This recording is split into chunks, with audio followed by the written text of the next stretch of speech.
नमस्कार, स्वागत है आपका न्यूज़ 11 इंडिया में। आपके साथ मैं हूं राधा कुंदेरिया। चलिए रुक करते हैं खबरों की ओर। जरायम की दुनिया हाथिया के जंगलों में धधकती अवैध असलाहों की फैक्ट्री पर एक बार फिर पुलिस ने कार्रवाई करते हुए शातिर अपराधियों की कमर तोड़ दी है। इस दौरान पुलिस ने भारी मात्रा में बने अधबने तमंचे बरामद कर 2 शातिरों को जेल भेज दिया है। इससे पहले जनवरी में भी पुलिस ने अवैध असलहों की फैक्ट्री पकड़ी थी। प्राप्त जानकारी के अनुसार शुक्रवार की देर रात थाना प्रभारी निरीक्षक आजाद पाल सिंह को मुखबिर द्वारा सूचना मिली कि हाथिया के जंगल में अवैध असलहों की फैक्ट्री चल रही है। सूचना के बाद कार्रवाई करते हुए थाना प्रभारी ने उप निरीक्षक अर्जुन राठी में टीम ने शातिर अपराधी असलम पुत्र सुब्बा व आमिर पुत्र असलम निवासी हाथिया को धर दबोचा। इस दौरान पुलिस ने भारी मात्रा में बने व अधबने तमंचे सहित अवैध असलहों के उपकरण बरामद किए। थाना प्रभारी निरीक्षक आजाद पाल ने बताया कि पकड़े गए शातिर गांव से बाहर खेतों में घर बनाकर अवैध असलहा बनाकर बेचते थे। वहीं एसपी देहात ने इस मामले को लेकर जानकारी देते हुए बताया, त्रिस्तरीय पंचायत चुनाव में अपराधियों के विरुद्ध विशेष अभियान चलाया जा रहा है। इस अभियान में थाना बरसाना के ग्राम हथिया में अवैध शस्त्र बनाने की 2 फैक्ट्रियां पकड़ी गई हैं। इस प्रकरण में 2 अभियुक्त गिरफ्तार किए गए हैं, जिनके नाम असलम सनाफ सुब्बा उम्र 45 वर्ष एवं आमिर सनाफ असलम उम्र 26 वर्ष है। दोनों ही ग्राम हथिया के निवासी हैं। अभियुक्तों के कब्जे से 1 बंदूक 12 बोर एवं 3 तमंचा 315 बोर बरामद हुए हैं एवं 11 कारतूस 12 बोर एवं 9 कारतूस 315 बोर के भी बरामद हुए हैं। अभियुक्तों के कब्जे से अन्य उपकरण भी बरामद हुए हैं एवं अधबने तमंचे भी बरामद हुए हैं। इनके अन्य साथियों की तलाश करके उनके खिलाफ भी अग्रिम विधिक कार्रवाई सुनिश्चित की जाएगी। हरिद्वार में चल रहे महाकुंभ के दौरान श्री रविदास गंगा शोभा यात्रा का आयोजन किया गया। हरिद्वार की उपनगरी ज्वालापुर के रविदास द्वार पुल जटवाड़ा से शोभा यात्रा की बैंड बाजे ढोल नगाड़ों और मनमोहक झांकियों के साथ शुरुआत की गई। इस शोभा यात्रा का हर की पौड़ी पर समापन किया जाएगा। इस शोभा यात्रा को लेकर बीजेपी विधायक सुरेश राठौर ने आह्वान किया था। रविदास आचार्य विधायक सुरेश राठौर के नेतृत्व में निकाली गई शोभा यात्रा में उत्तराखंड के अलावा कई राज्यों से हरिद्वार पहुंचे श्री गुरु रविदास विश्व महापीठ अनुयायी मौजूद रहे। शोभा यात्रा को लेकर रविदास महापीठ के अनुयायियों और स्थानीय लोगों में खासा उत्साह देखने को मिला है। हर की पौड़ी पहुंचने पर सभी अनुयायी गंगा स्नान करेंगे। इस मौके पर विधायक सुरेश राठौर ने बताया कि भारत के इतिहास में कुछ ऐसे महान त्योहार हैं जो दुनिया के सबसे बड़े त्योहारों में माने जाते हैं, या कह सकते हैं कि दुनिया का सबसे बड़ा सनातनी लोगों का त्योहार उसमें से महाकुंभ है। हरिद्वार में जहां अमृत की बूंदें झलकती हों, उस पवित्र स्थान पर सभी अखाड़ों के महान संतों के बीच और आशीर्वाद से जो सनातनी धर्म ध्वजा को लेकर उनकी छाया में आज 13 अप्रैल को रविदास द्वार पुल जटवाड़ा ज्वालापुर से शोभा यात्रा प्रारंभ होकर हर की पौड़ी पर समापन होगी। हरिद्वार जिले के खानपुर थाना क्षेत्र के चंदपुरी खुर्द की रहने वाली एक युवती का शव मिला था, जिसको लेकर खानपुर थाना पुलिस ने बड़ा खुलासा किया है। पुलिस के मुताबिक युवती के साथ रेप कर उसकी हत्या कर दी गई थी। फिलहाल पुलिस ने आरोपी को गिरफ्तार कर लिया है। दरअसल खानपुर थाना क्षेत्र के चंदपुरी खुर्द गांव में चारा लेने गई युवती को युवक ने बलात्कार कर जघन्य तरीके से वारदात को अंजाम दे दिया था। घटना की जानकारी लगते ही मौके पर पहुंची पुलिस ने मामला दर्ज कर जांच शुरू कर दी। आरोपी को थाना खानपुर पुलिस ने 2 दिन के अंदर गिरफ्तार कर लिया। वहीं पुलिस पूछताछ में आरोपी ने अपना गुनाह भी कबूल कर लिया। पुलिस द्वारा दी गई जानकारी के अनुसार मंगलवार की दोपहर आरोपी घास काटने की गई युवती को अपनी हवस का शिकार बनाने निकला, जहां पर युवक ने 20 वर्षीय युवती को खेत में अकेले पाया और उसने युवती के साथ बलात्कार करने की कोशिश की, जिसके बाद युवक ने युवती द्वारा पुलिस में शिकायत किए जाने के डर से युवती का गला दबा दिया और हत्या कर दी। पुलिस ने आरोपी को गिरफ्तार करते हुए संदिग्ध धाराओं में मुकदमा दर्ज कर न्यायालय के समक्ष पेश कर जेल भेज दिया है।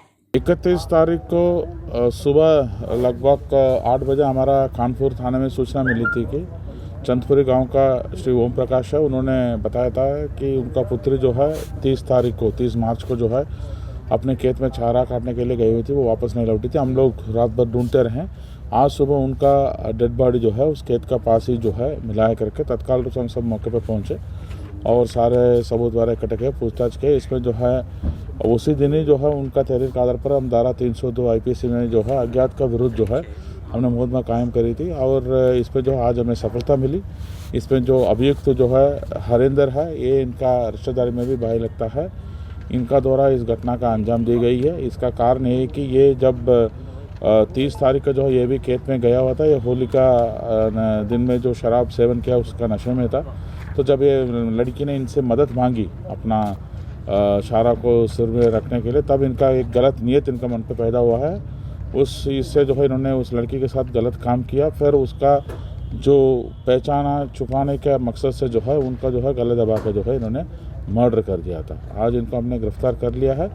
बाकी हमने जो है जो साइंटिफिक एविडेंसेस जो भी कलेक्ट करके हमारा विधि विज्ञान प्रयोगशाला को भेजकर जो है आगे की कार्रवाई हम कर रहे हैं। जनपद हरिद्वार में अवैध कच्ची शराब के खिलाफ चल रहे अभियान के तहत कार्रवाई करते हुए भीकमपुर पुलिस चौकी इंचार्ज मनोज नोटियाल को कल रात्रि मुखबिर से सूचना मिली कि ग्राम रामपुर राय घाटी में अवैध शराब का काम चल रहा है। सूचना पर पहुंची पुलिस ने अभियुक्त को कच्ची शराब बनाते समय हिरासत में ले लिया, साथ ही करीब 1000 लीटर लहान को मौके पर नष्ट कर दिया।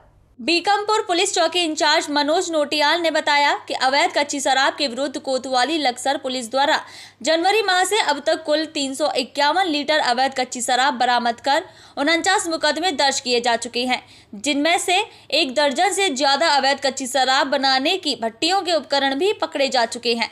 अवैध कच्ची शराब के संबंध में कोतवाली लक्सर पुलिस द्वारा आगे भी कार्रवाई जारी रहेगी। क्षेत्र की जनता से अवैध कच्ची शराब के विरुद्ध चलाए जा रहे इस अभियान में पुलिस को सूचना देने की अपील की गई है, जिसमें सूचना देने वाले का नाम गुप्त रखा जाएगा। थाना खुर्जा क्षेत्र के गांव मौजपुर में भू माफियाओं का कहर देखने को मिला है। पूर्व सैनिक सत्यवीर शर्मा की जमीन पर भू माफियाओं ने कब्जा कर लिया है। उनकी पूरे जीवन देश की सेवा कर फौज से कमाई हुई पूंजी से खरीदी जमीन पर भू माफियाओं ने अब अपना कब्जा जमा लिया है। अब न्याय के लिए पूर्व सैनिक दर दर की ठोकरें खा रहा है, लेकिन पूर्व सैनिक को न्याय की कोई आस नहीं दिख रही है। बताया जा रहा है कि भूमाफिया खुर्जा विधायक विजेंद्र सिंह के गांव के रहने वाले हैं, जिसके चलते उनके खिलाफ कोई कार्रवाई नहीं हो पा रही है और खुर्जा विधायक विजेंद्र सिंह पर भूमाफियाओं के समर्थन करने का आरोप लग रहा है। लेकिन पूर्व सैनिकों के दल ने SDM खुर्जा लवी त्रिपाठी से मिलकर ज्ञापन के माध्यम से न्याय की गुहार लगाई है। पूर्व सैनिक सत्यवीर शर्मा ने बताया कि DM, SSP सहित प्रधानमंत्री और मुख्यमंत्री के पोर्टल पर भी पूर्व सैनिक शिकायत कर चुका है, बावजूद इसके उसे न्याय नहीं मिला। पुलिस ने विधायक खुर्जा का दबाव बताते हुए पूर्व सैनिक की कोई मदद नहीं की है। हालांकि इस आरोप में कितनी सत्यता है, यह तो जांच का विषय है। बुलंदशहर में पूर्व सैनिकों के अध्यक्ष कर्नल अमर सिंह ने कहा कि किसी भी रिटायर फौजी को कोई भी समस्या होती है तो उनकी समस्या उठाने की जिम्मेदारी हम सब लोगों की है। इसीलिए आज सभी पूर्व सैनिक मिलकर पूर्व सैनिक सत्यवीर शर्मा की मदद के लिए खुर्जा SDM से मिले हैं और ज्ञापन के माध्यम से न्याय की गुहार लगाई है। लेकिन अब देखना होगा कि आखिर पूर्व सैनिक की खून पसीने से कमाई हुई पूंजी की खरीदी हुई जमीन उनको वापस मिलती है या नहीं। जबकि पूर्व सैनिक सत्यवीर शर्मा की जमीन 22 साल पुरानी है, जिसका बेनामा भी उसके पास है। हालांकि पूरे मामले में जब पुलिस प्रशासन के आला अधिकारियों से बात करने की कोशिश की गई तो आला अधिकारी मीडिया के सामने कुछ भी बोलने को तैयार नहीं है। 22 साल पहले मैंने एक ज़मीन खरीदी थी। फौजी आदमी एक एक पैसा जोड़ के ज़मीन लेता है। ये मेरी पूरी ज़िंदगी की भर की कमाई थी, जिस पे कि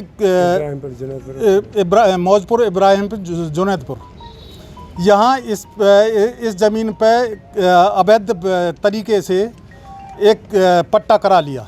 उस पट्टे का केस 2013 से DDC के यहाँ चल रहा है और उस पट्टेधारी ने वो ज़मीन बेच दी है। पट्टेधारी कौन था, किसने करा? कमल सिंह, शीला पत्नी कमल सिंह मौजपुर की।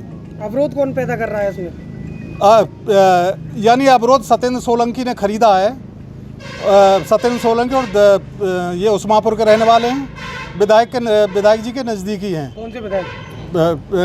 विधायक विजेंद्र सिंह के। अच्छा। और दूसरा दादूपुर का दिनेश है, वो भी खटीक हैं, वो रिश्तेदार हैं। दोनों ने ज़मीन खरीदी, जबकि बेचने वाले ये कह रहा था मैं कागज़ बेच रहा हूँ, मेरे पास ज़मीन नहीं है। विधायक का क्या रोल है? विधायक जी इसमें यानी मैंने 112 पुलिस को बुलाया, 5 बार पुलिस बुलाई, 5 बार पुलिस वालों ने बोल दिया कि विधायक जी का दबाव है, हम कुछ नहीं कर सकते इसमें। 5 बार और चौकी इंचार्ज साहब बैठ के दीवार लगवा रहे हैं। बोला या तो इनका पेमेंट कर दो और नहीं तो यानी ये काम पूरे दिन करेंगे। जमीन कितनी है आपकी? ज़मीन पौने 2 बीघे 102 एयर है। 22 साल पुराना मेरा पास बैनामा है, आबादी में दर्ज है, सड़क से लगा हुआ है, लेकिन वो ज़बरदस्ती अपना कब्जा जमाना चाह रहे हैं। तुमने आला अधिकारी को शिकायत करी कभी? मैं आला अधिकारी की डीएम, एसएसपी या सीएम पोर्टर, पीएम, राष्ट्रपति सबके यहाँ शिकायत कर चुका हूँ। तो सक्षम अधिकारी को क्या कहना है इस बारे में? कोई मेरे को कहीं से कोई रिप्लाई नहीं मिल रही, कहीं कोई मदद करने के लिए तैयार नहीं है। मैं जिला सैनिक बोर्ड बुलंदशहर का अध्यक्ष हूँ और ज़िले के पूर्व सैनिकों का एक किस्म से आप मुखिया कह सकते हो। तो जब किसी को कोई परेशानी खड़ी होती है तो वो लोग मेरे पास आते हैं। इसी संदर्भ में शर्मा जी मेरे पास गए थे। इनकी ज़मीन है, इनके नाम बैनामा है और उसको ज़बरदस्ती पड़ोस वाले कब्जा कर रहे हैं। इसके लिए शिकायत भी सब जगह कर दी है, लेकिन कहीं से संतोषप्रद जवाब अभी तक मिला नहीं है। उसी के संदर्भ में मैं भी इनके साथ यहाँ उप जिलाधिकारी महोदय को अनुरोध करने के लिए आया हूँ कि न्याय किया जाए। अब बस काम रुकवाया जाए, वहाँ का काम रुकवाया जाए और इनके न्याय किया जाए। इतने का अभी के लिए बस इतना ही। मुझे दीजिए इजाजत, फिर मिलेंगे नई खबरों के साथ। देखते रहिए News 11 इंडिया। नमस्कार।